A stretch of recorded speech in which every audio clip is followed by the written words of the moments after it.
My name is Stephen Rodriguez, and I am currently a testimony of perseverance. And so are you if you are tuning in once again. I'm the proud superintendent for the Pottstown School District, and I invite you to join me to hear some information. And then everything went wrong with technology. I mean, multiple things went wrong that have never gone wrong before. So my deepest apologies to community members who were looking for information and were irritated with me. My apologies for that. But I'm going to go ahead and start over. So let me say, number one, I'm very pleased to be sharing with you information, and it is just that. So for those of you, and I did see one or two of the comments as I was trying to work out some issues that just want what we're doing, you can stop right now. This is not what we're doing. This is information about all the different issues, choices, and challenges for what we're doing. And for the record, I don't decide this. Am I the superintendent? Yes. Do I have some influence? Sure. But I don't decide. I work for the school board, and ultimately they will decide. We do have a pandemic task force made up of parents and board members and teachers and key people like our head nurse and our buildings and grounds person. So lots of different folks representing there, but so you know, we're not doing this in a vacuum by any means. However, at the end of the day, the board of school directors are the ones who will approve the plan or not approve the plan. So I'm going to go ahead and start over because our hope is to do a survey, and we want you to watch this survey so that you have, watch this presentation so that you have good information to answer that survey with, and you're not answering information in a vacuum. So here we go. This is our mission, folks. Our mission is to prepare each student by name for success at every level. That has not changed. Yes, we are making plans right now, but I will tell you that all plans are subject to change. That's all they are right now. So if you hear something or see something and it ends up being really bad for the community, we're not going to do it. But you know, the only way for us to figure some of these things out is to speak with our community members. So I'm starting out by bringing you back 102 years in history, 1918, the pandemic flu. And I've been doing some soul searching along with reading all sorts of guidance that's been put out there and following the news and talking to all sorts of people within the district and outside the district. I'm reminded that a generation ago, more than that, they went through a pandemic, and they did get through it. It was painful, certainly wasn't ideal, but they did get through it. And they had protests too, which I found interesting. They had serious issues with their schools as well.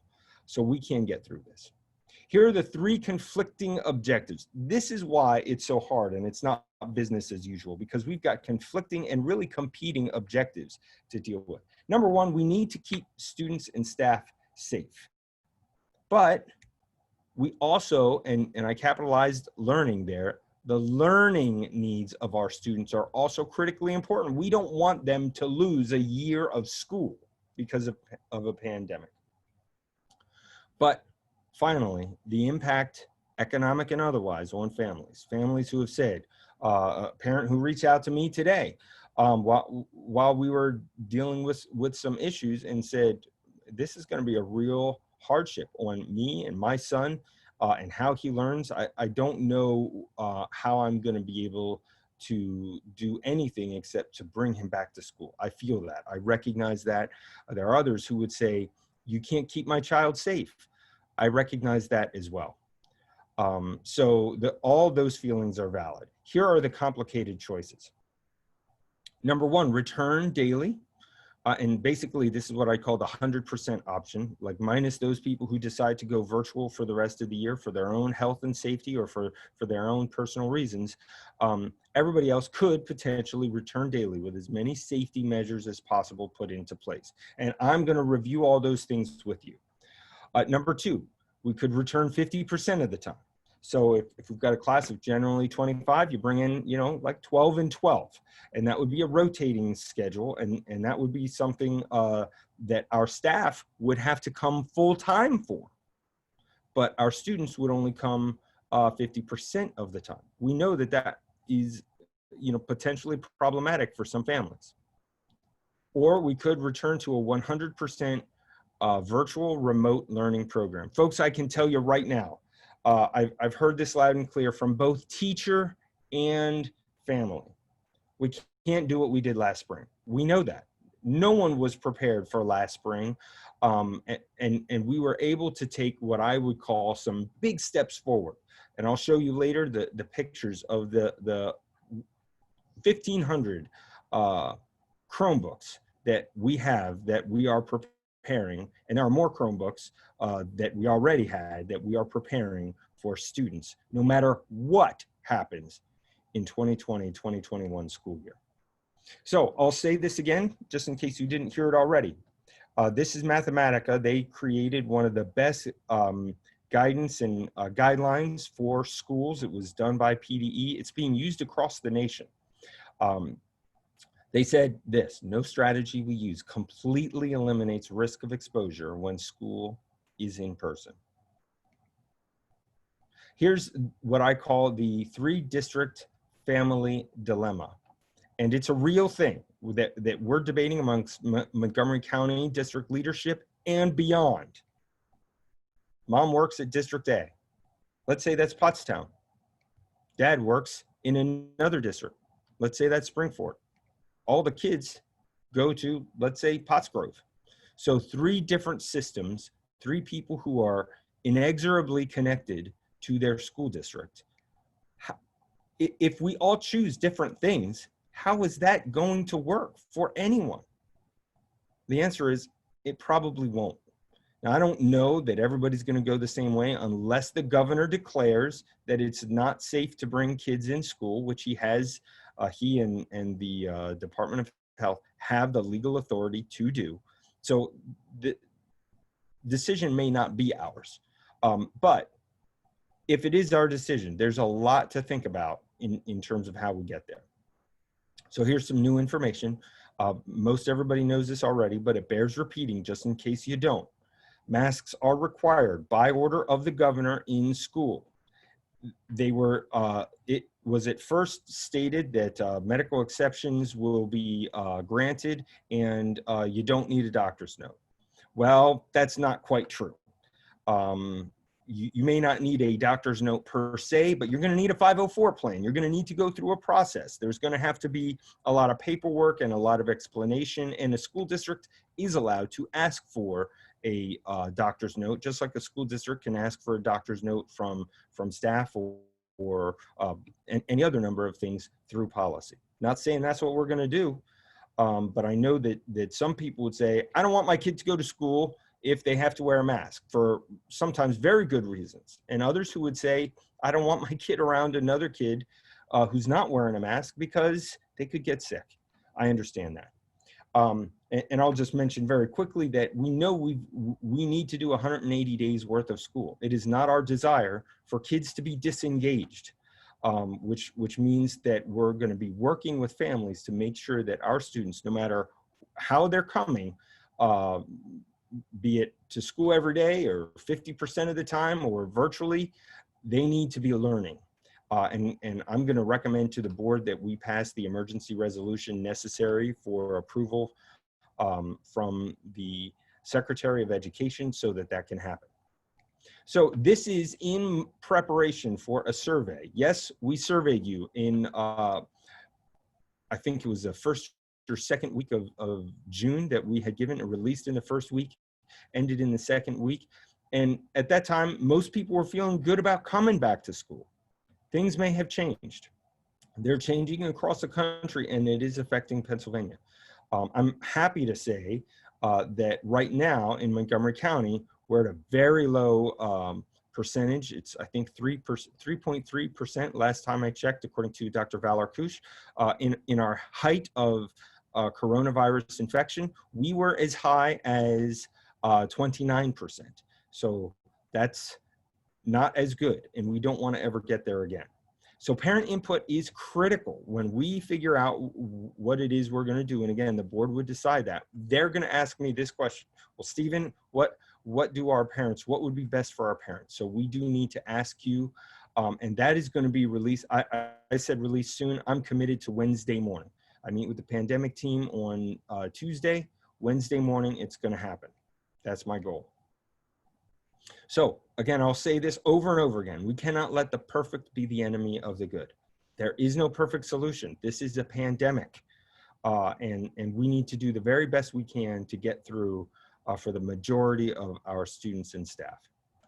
I was explaining earlier, but it bears repeating, red, yellow, green designations. There's no question that, right now we're in green, and already I know that school districts across the state are considering whether or not they have the ability to open up for personnel reasons, for safety reasons, etc. But our plan has been thus far that if we're in a red phase, school is going to happen virtually no matter what. Yellow phase, we were thinking maybe virtual, maybe something else. In green, we were thinking, maybe everybody comes to school, even if it's in a shortened day. Okay, here's the plan. And that was a big intro, but I'm going to move faster. So we've got safety protocols that we put in place. We're going to have cleaning and disinfecting plan. We've got academic programming that is going to be different but rigorous. Professional development for our staff. A co-curricular plan, because we understand that students also look forward to those other things that make school so special. And our transportation plan, as well as health protocols, and what to do when, according to all the powers that be. It's a matter of when, not if, when we get a positive case within our district. So not only have we created good teams to try and think about a lot of, we're not going to think of everything, but we're thinking of a lot of things to worry about and to plan for, to make the school year a smooth start, no matter how we do it. So hallways throughout all of our schools are either going to be one directional, or you're going to stay on the right side or the left side, and we're not going to have students moving in and out. We already have that at the elementary level, and a little bit more at the middle school level, but we're going to have it everywhere. Face shields will be provided for all teachers. So I got this to kind of show you what it looks like. And I don't have my mask is out of I think it's in my car actually, but I can tell you that when you have a mask on, it's very muffled. You can barely hear what is being said. Not sure if that makes a difference online or not, but it's difficult to project. So we will have face masks and face shields for all students and teachers. It does block your voice a little bit for sure, but it's definitely something that will stop the spread and keep people safe, and it is recommended. So we talked about face masks for all students. Of course, there will be exceptions. We're also going to use separate entrances and exits, so we're not going to, bulge all up in the beginning and the end of the day. We're also going to have a positive airflow, and I can tell you that it's going to be significant. One of the things we know about COVID-19 is that the viral load, the longer you spend in contact with a person who's exhibiting symptoms or who's got it in their breath, in those droplets, the worse off it is for you. So our elementary air transfer, we are ramping it up so that 10 to 15 times per hour, you're seeing 100% air transfer and airflow, and that's once every 4 minutes.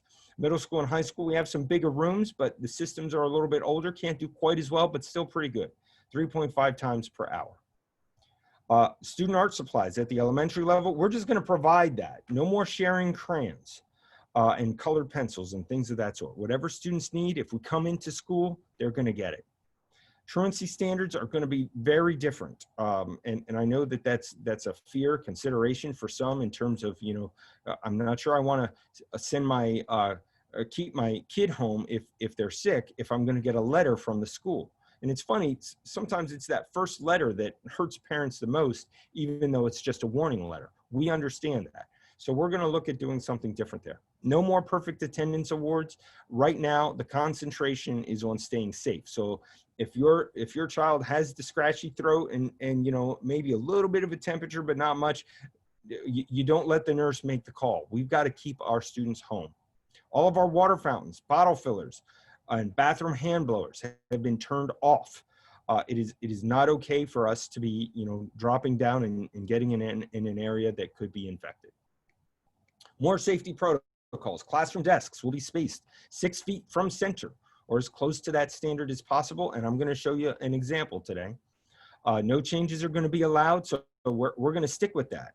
And 2 staff members are going to be, you know, when we have 2 staff members, because I think everybody's heard about the tragic incident in Arizona where 3 staff members were together. All 3 of those teachers got sick and 1 passed away. We don't want that. So there will be a couple of exceptions probably if we come back, but at this point we're looking at 2 staff members only.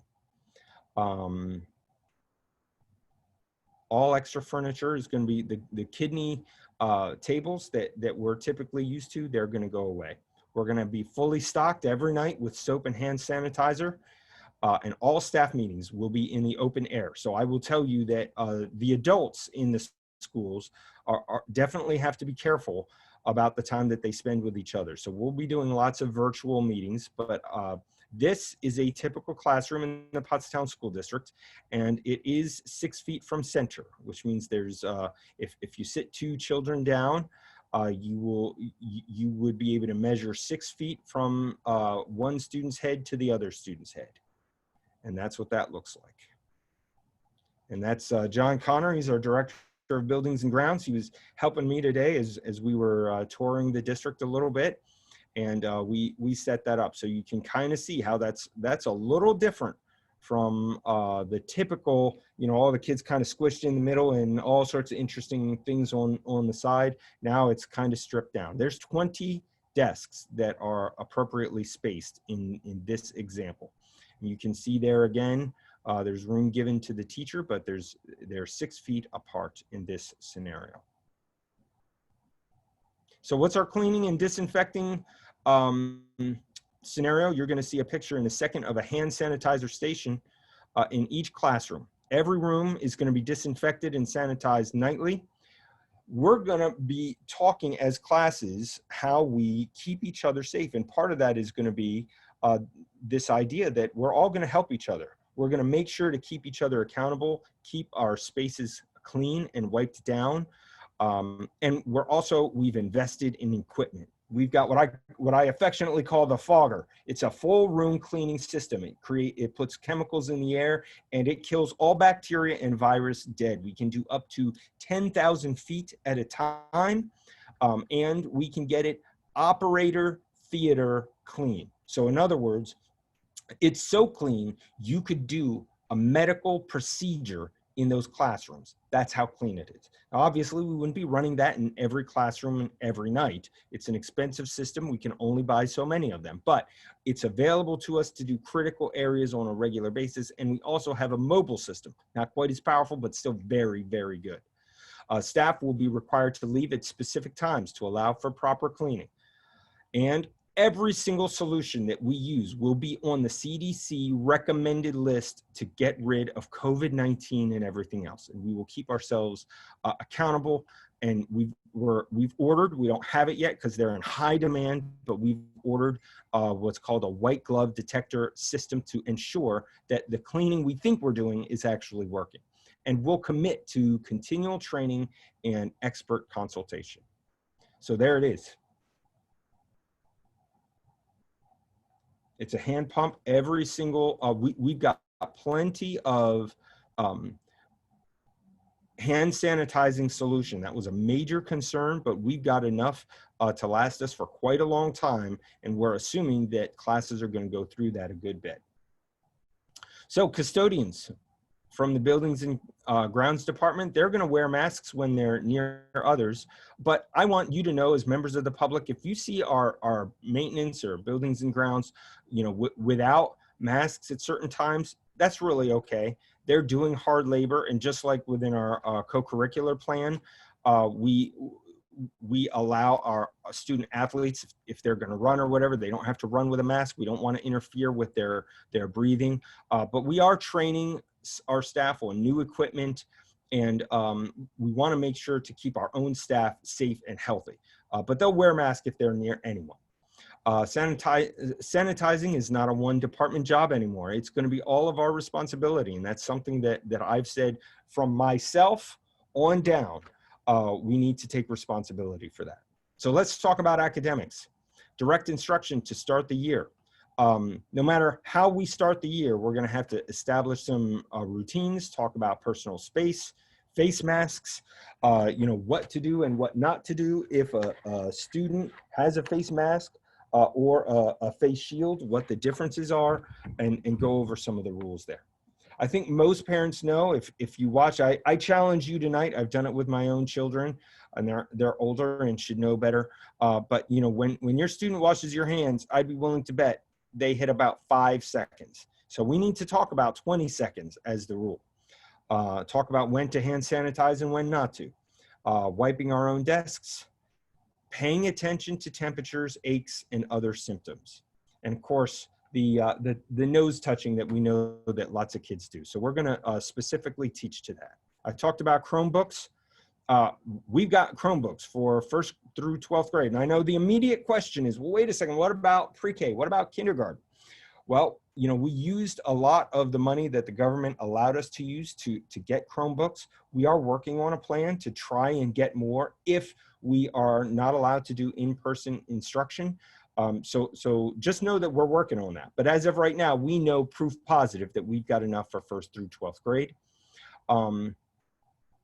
Depending upon how things play out, we're looking for students to take those devices home. So we're going to need help from parents to make sure that students take care of those things. And we are going to use Google Classroom as our exclusive platform. So all classroom, I think classroom teachers are really excited about it, but we've made it our standard. So this will enhance your ability to understand our system and help your students. Here you see some pictures of those are cords for our laptops. Here's a whole bunch of laptops that we're processing. This was taken today. So as you can see, got to take it one step at a time.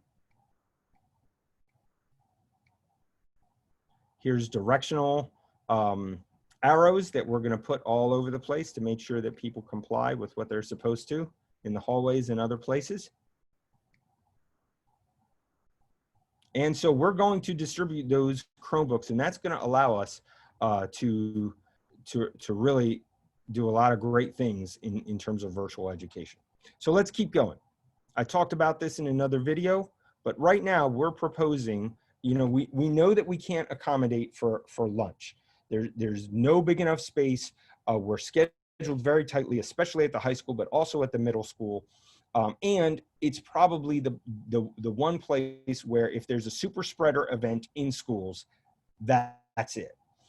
Having lunch in the classroom is very problematic, quite frankly, and I think everybody knows it. Just visualize that in your mind in terms of everybody with masks off, eating and sneezing and so on and so forth. It's very problematic. So our goal has been, let's try and eliminate it. And by eliminate it, we mean eliminate the mass gatherings. So we're still going to feed our kids, and we're going to feed them hot food. I've spoken with our director of food services. She is fully confident that we can do this, and we'd have stations every throughout our different schools so that students would be able to grab their lunch moving out the door. So we're looking at a possible plan of having high school come in 7:30 to 1:30, middle school 7:20 to 1 o'clock, and elementary school, we're going to be asking for your help on that. We're thinking that we need to go early, but we want to hear from you on that. So middle school and high school serve as we leave. Elective course offerings would potentially be reduced so that we could lower class sizes. Juniors and seniors might be leaving early or arriving late. And at this point, we're looking at K through 6, again, just a plan at this point, related arts being offered virtually. Why? Why can't my kid get art?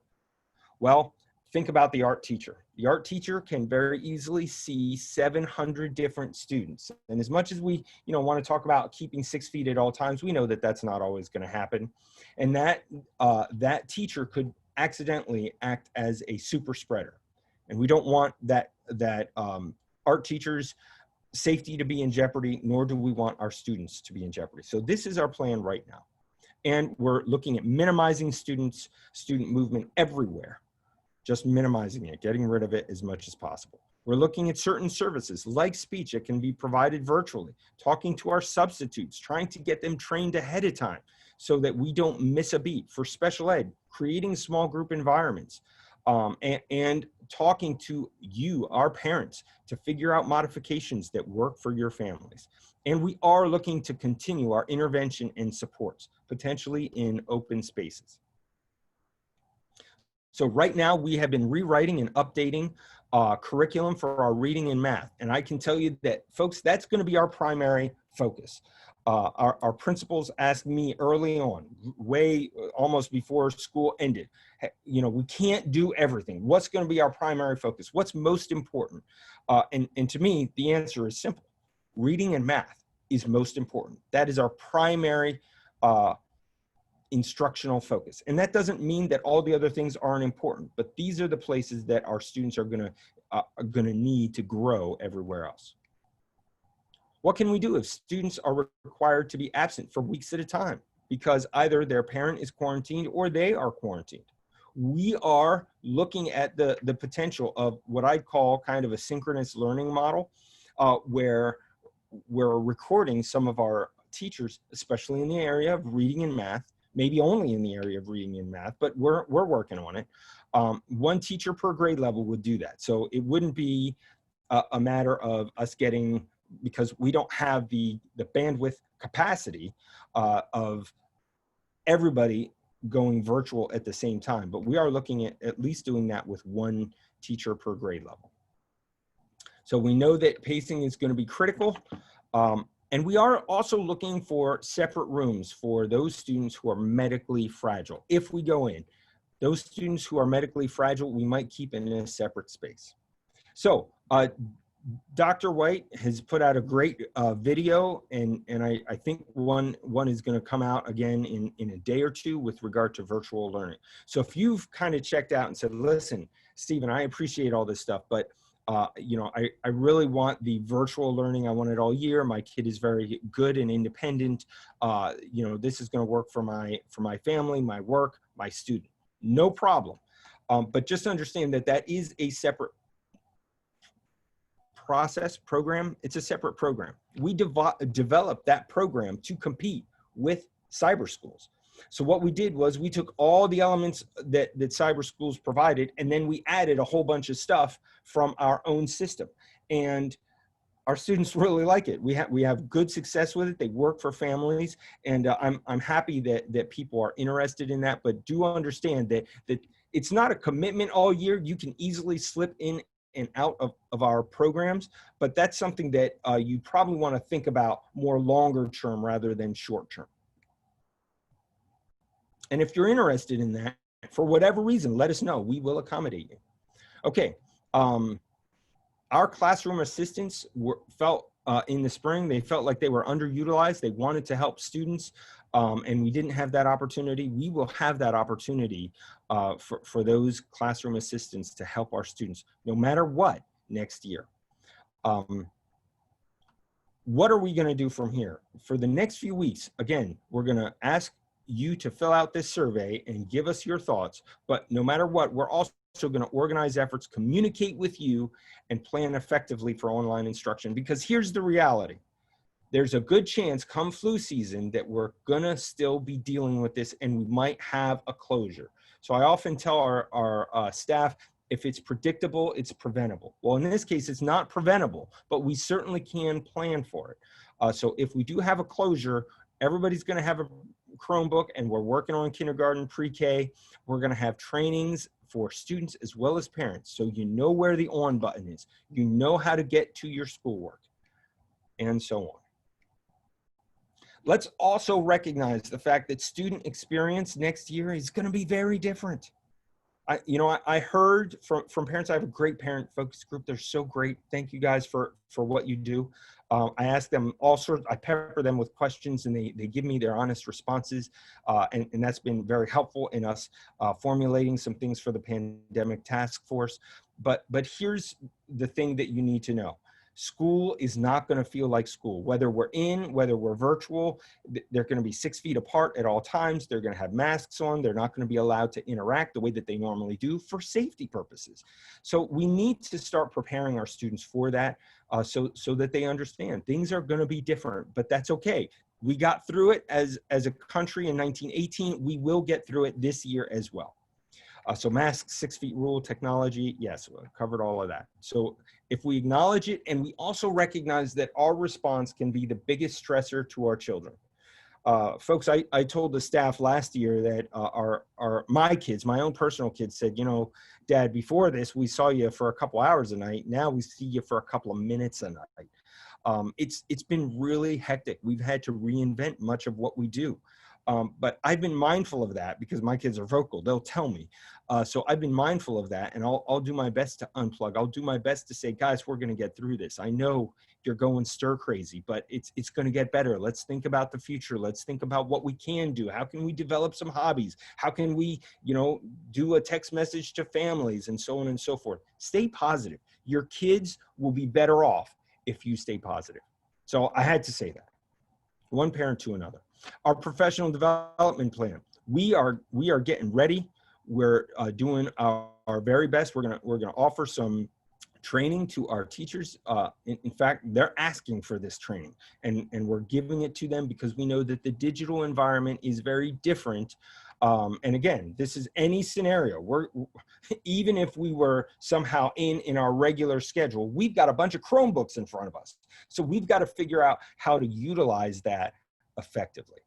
So we're going to have coaching supports, and we're actually looking at outside folks. This isn't going to be something that we just take, the teacher who's best with technology. We're going to go to some experts and figure out how to do this and follow up with every teacher. So that's our commitment to you. You need to know that this staff is dedicated. I mean, they are on it. They want to do their very best for your sons and your daughters. So I know there's some teacher hating going on right now in nationwide, not here, nationwide. That's not how I feel. We've got some of the best dedicated teachers out there, and their biggest worry is, how can I be the best teacher that I can be and stay safe? Okay, co-curricular plan.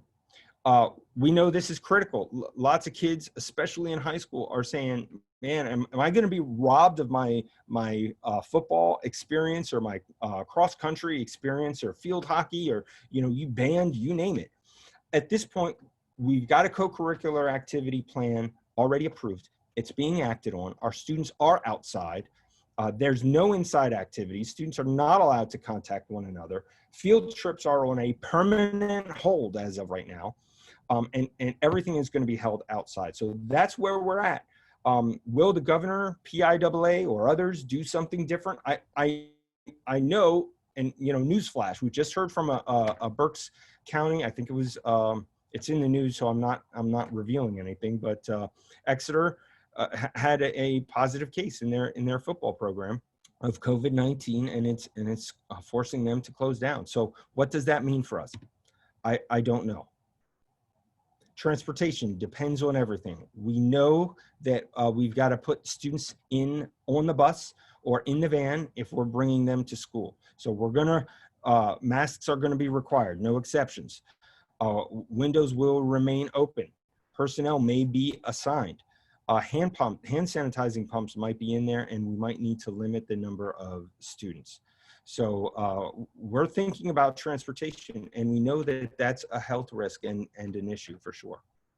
So every model is a self-disclosure model. We will be working with Department of Health, but I'm a big believer that people want to do the right thing.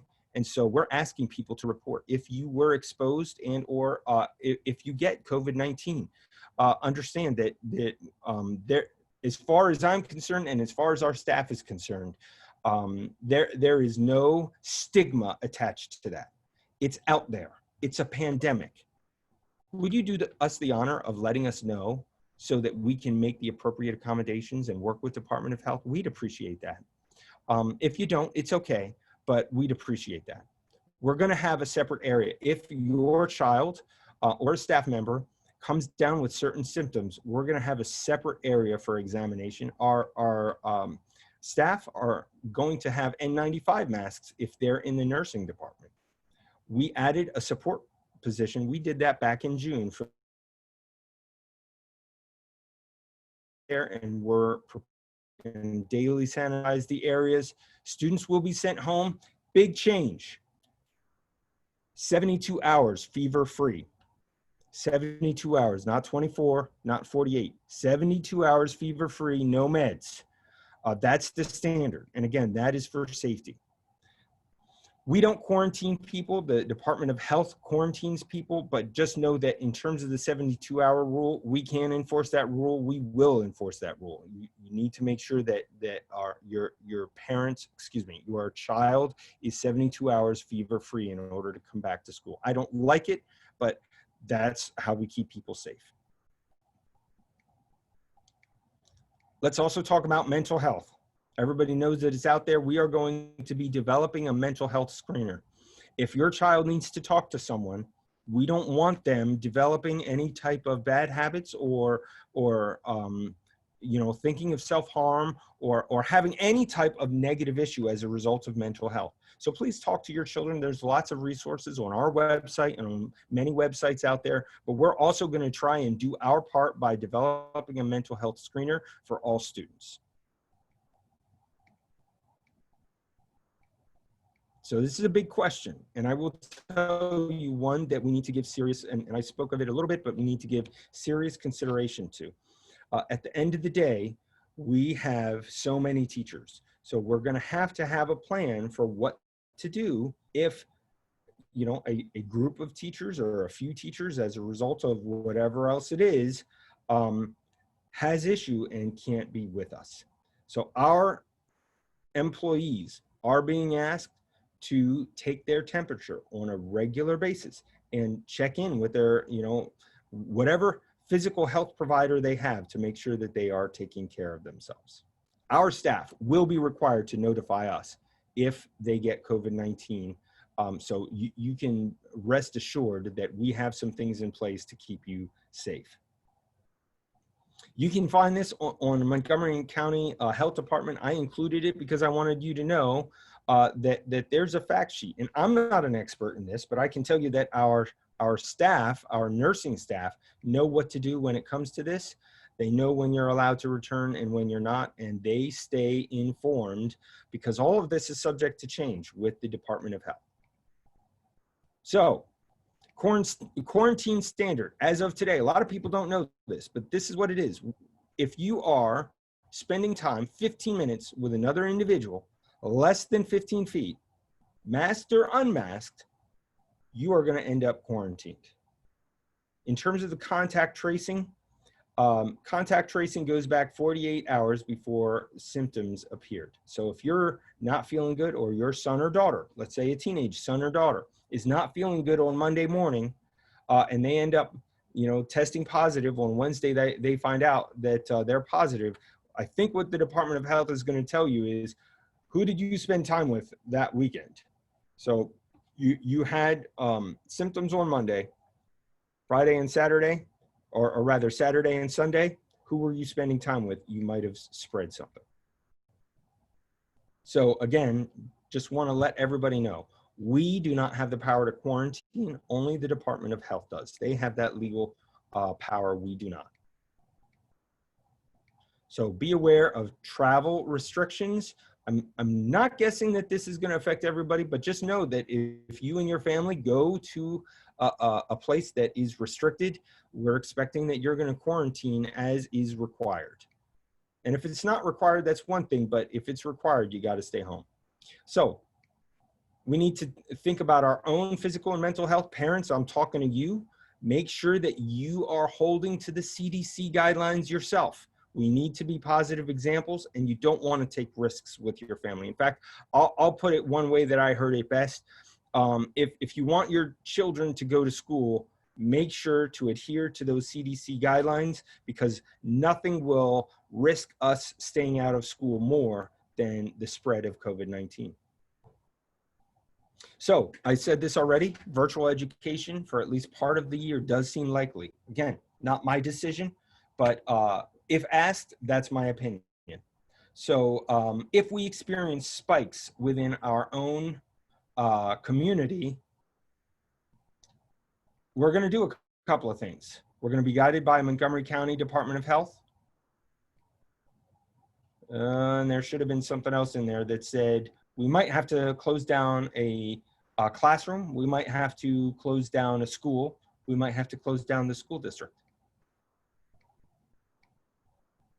We've got synchronous and asynchronous learning models. And what I would say about this is, if there is a COVID-19 outbreak, I already told you that we're working on cameras. We're working on making sure that if students have to be in and out of school, that they can still get an education. But if we're not in, we're going to be looking at making sure that students can tune in and interact with our teachers across the board. And if they can't interact with our teachers, that they can get caught up.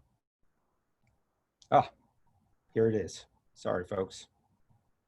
Also want you to know that if we end up closing for one reason or another, we are going to be disinfecting, but we can do that pretty quickly.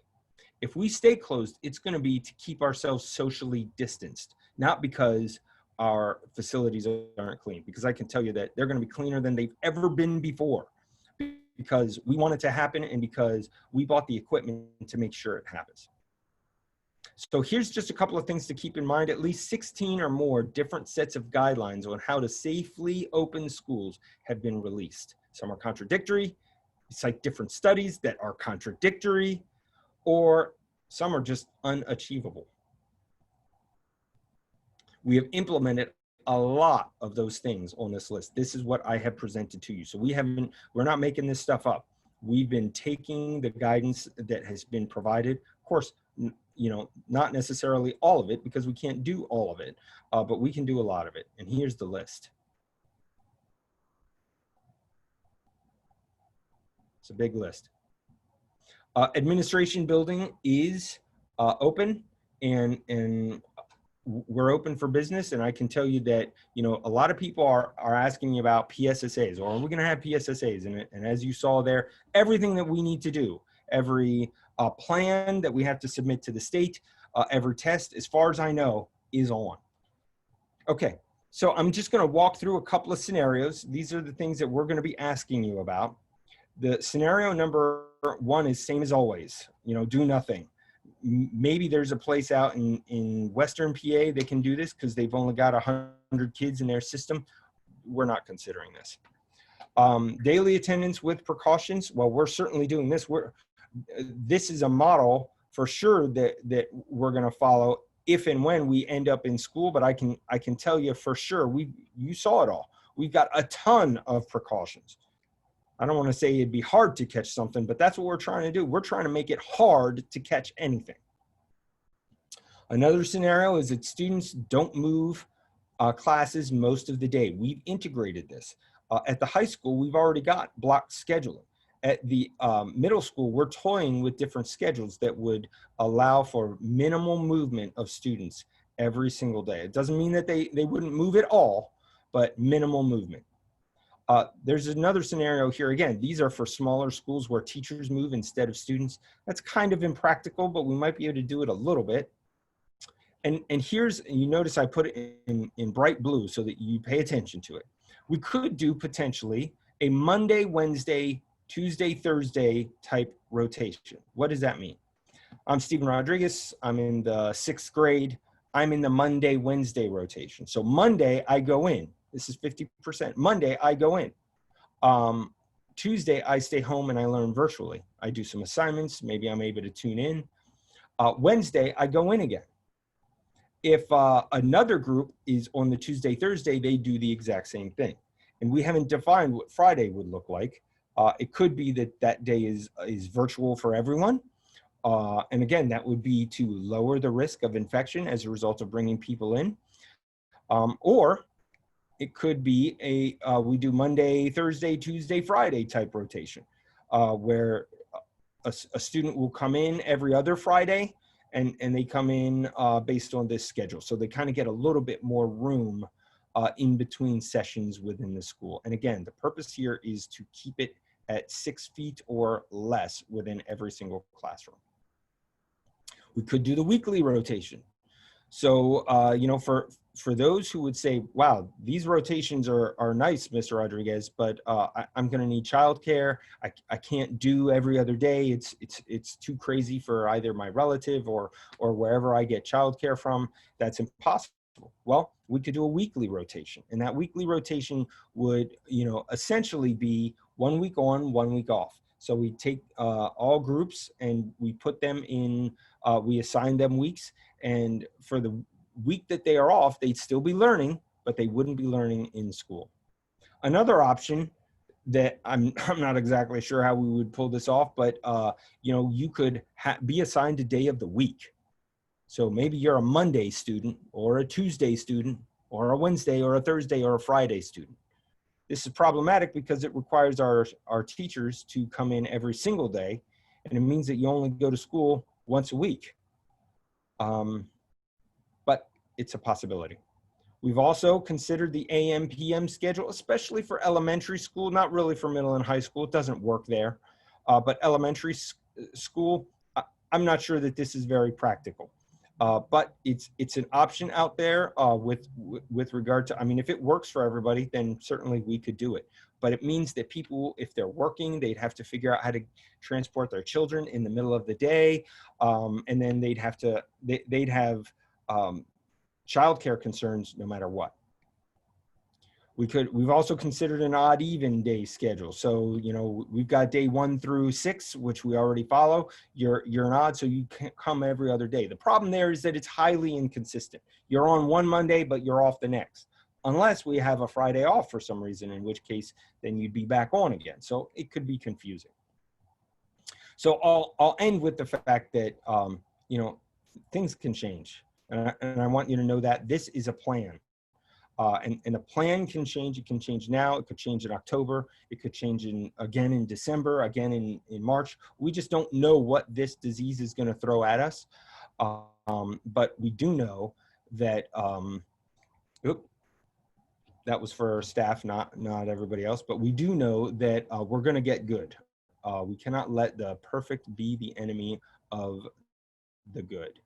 So we're going to do our very best to provide for everyone. And at this point, I can see myself, but I cannot see the questions. So I am going to do my very best to look at the questions and answer as many as I can. So it has gotten dark in my office, so I can see that I'm grainy. I apologize for that. Hopefully you can still hear me.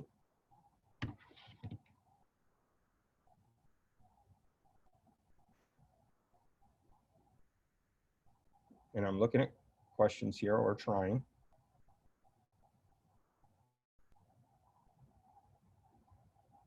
Okay. I don't understand why I'm going to dive right in here. I'm going to try and go, because is there a plan for pre-K counts? Yeah, we are speaking with pre-K counts. Remember that is a grant-funded program that is controlled by the state.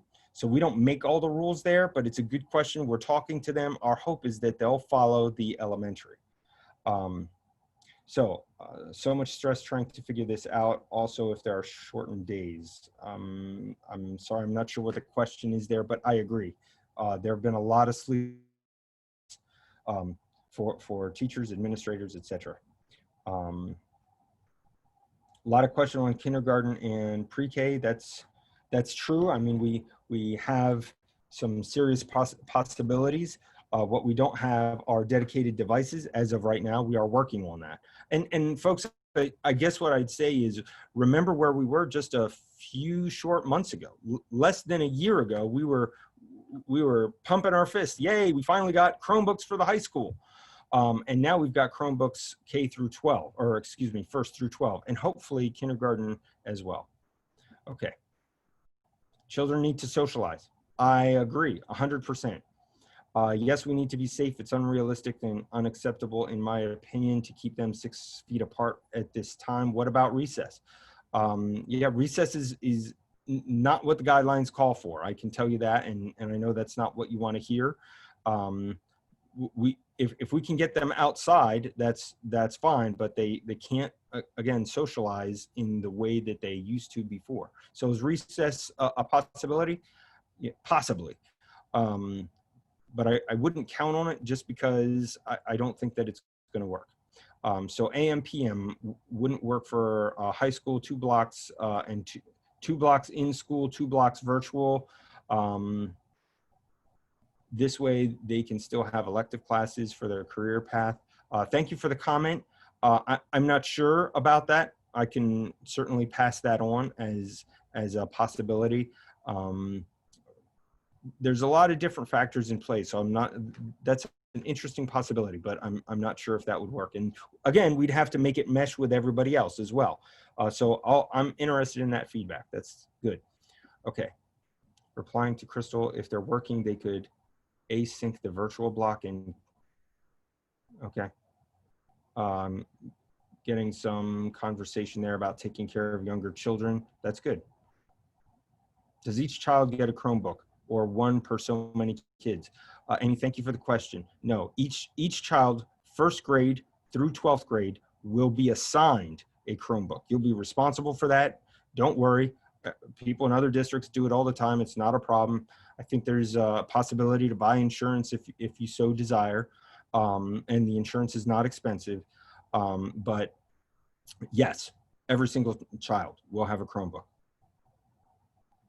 So that means if you've got 4 kids, now if one of them is in kindergarten, again, we're working on that. Depending upon how things play out, we might be able to reassign older devices just so that they have something. But our desire is that everyone will have a Chromebook. When will a decision be made so we can talk to kids about it? I am going to have the survey out to you, and I want you to know, we're not making decisions. As you can see, things are changing so quickly, it's difficult for us to keep up. So I'd rather make one good decision than 3 bad decisions and have to keep changing our minds based on new data and new approaches. But here's what I can tell you. You've got some of the basic ideas, and we're going to do a survey, and we're going to talk to the pandemic task force, and the results of that survey will be within a couple of days. I mean, I'll give a week for sure, but we'll have a good sense of what people are thinking about and what's going to work for different families.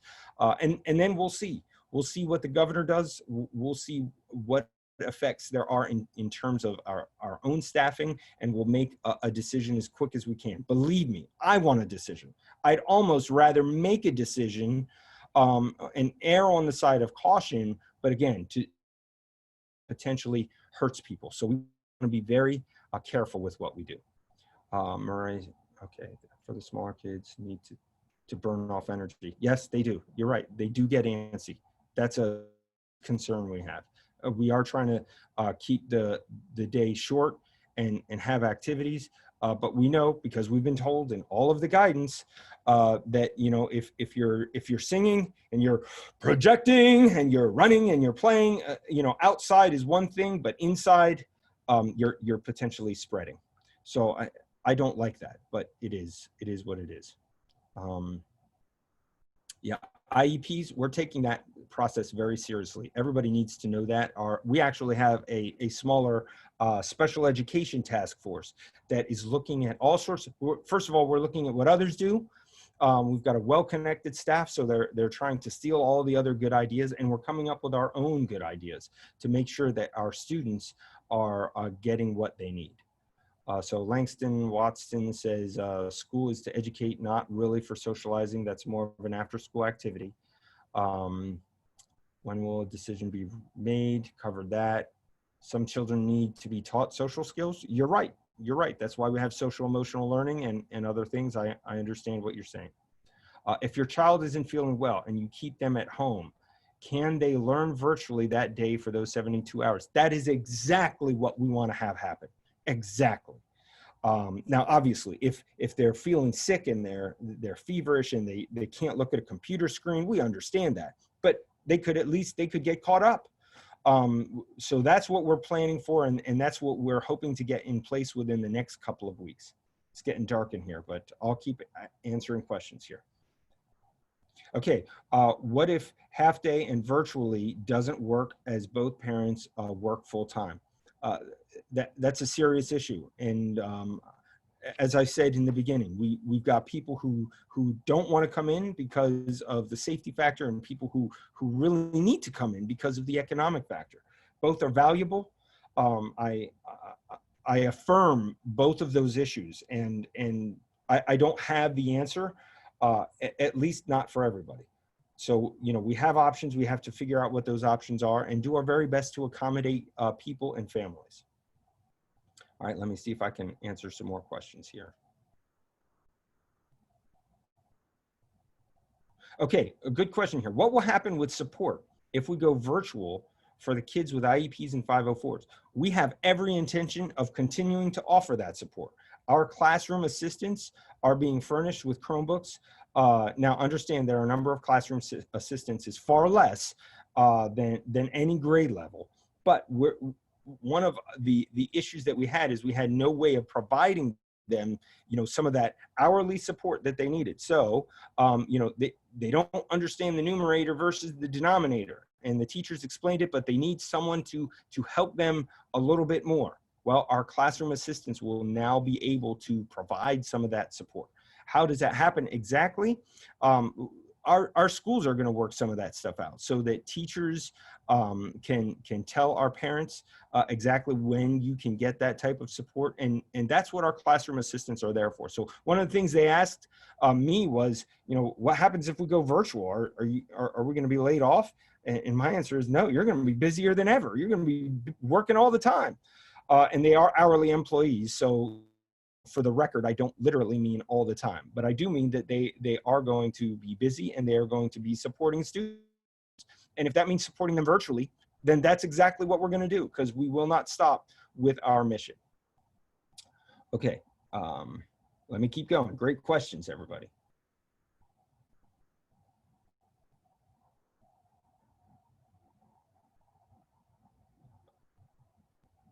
Thank you. I really appreciate the thank yous. You might think that doesn't get read. It really does.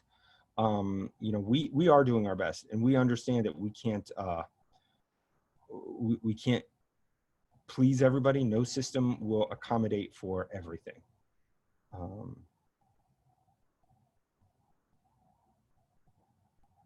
Okay, so there's probably more comments, but for some reason I can't see them. So I've gone back as far as I can.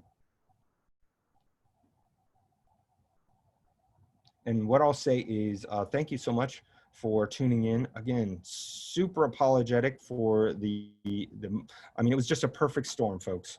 Right now I'm running off of a hot spot in my dark office here, and apologies for having to make you wait, but thank you for tuning in. Really appreciate it. And we are recording this, and we're recording it twice to make sure that we get it all, and we'll make it available. We're right at about an hour mark. So we'll make this available, and look for the survey. I'm going to push that out via email, and it is for parents. So folks, if you're tuning in and you're saying, hey, what's going on there? That's my alma mater. Thank you so much for your support. Thank you for your opinion. Even if you hate everything that we just said, I'm okay with that. But in terms of the survey, we are requiring that you have that you put in an email. We are looking to hear from parents. And the reason that we're looking for that is because they're our partners in helping kids get back and forth to school and making sure that they're educated. So we want to hear from parents. So that'll be a public survey, but meant for parents, not even students, parents. So thank you, everybody, so much. Have a great night. We'll get more information out to you as soon as we possibly can. Appreciate you tuning in tonight. Thank you, and good night.